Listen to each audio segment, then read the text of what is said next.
merong number 5 na question natin. Skip ko na yung number 4.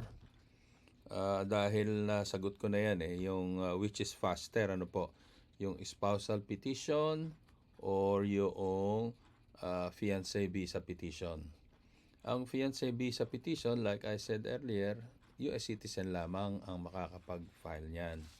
So, yan po ang mas mabilis kumpara sa spousal petition. Ngayon, yung green card holders, wala silang choice.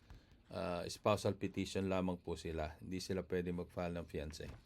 Okay, so that is the number 4 question. Number 5 question is consular processing of spousal petition versus adjustment of status. So, ito yung question nung nagpadala. Hello, I want to ask if there's anything I need to do on my part.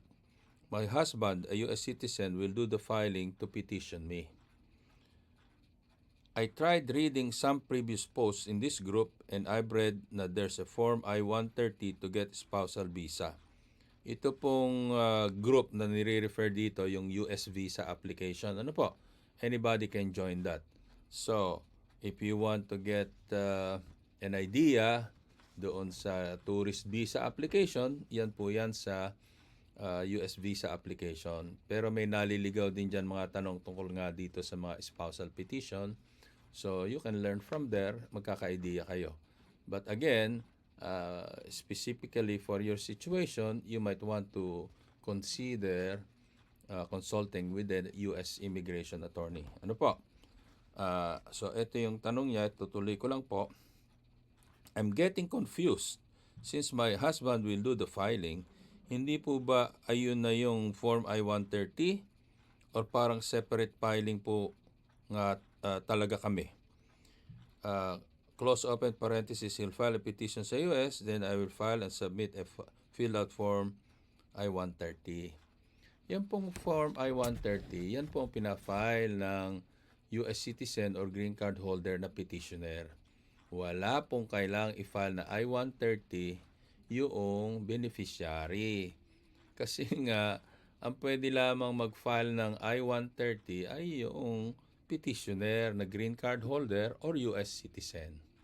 So, there should be no confusion as far as petitioner who will fill out Form I-130. Ano po? Ang mag-fill out po niyan yung petitioner na green card holder or yung US citizen. So, dapat po para makapag-file ng petition ay meron pong tinatawag na petitionable relationship.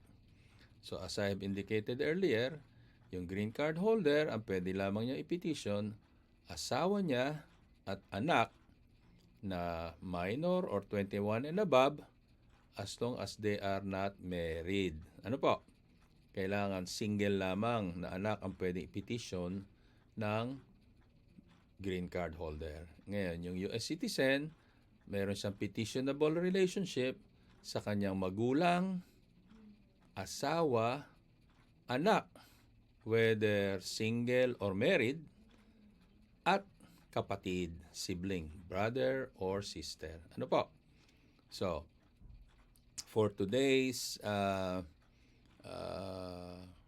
program, yan po ang ating mga sagot sa mga katanungan with this episode na about US visa question and answer under our Immigration Made Easy by Attorney A. Erwin Bautista. Tayo po yun, ano po?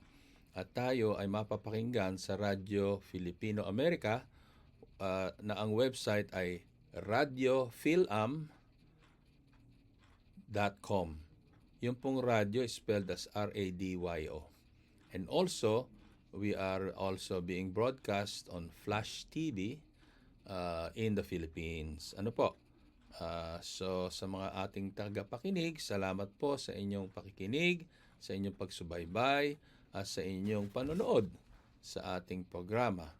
So, pag may katanungan, just message me on my Facebook account, Attorney A. Erwin Bautista, E-R-W-I-N po spelling yan, or dito po sa bautistalaw.com.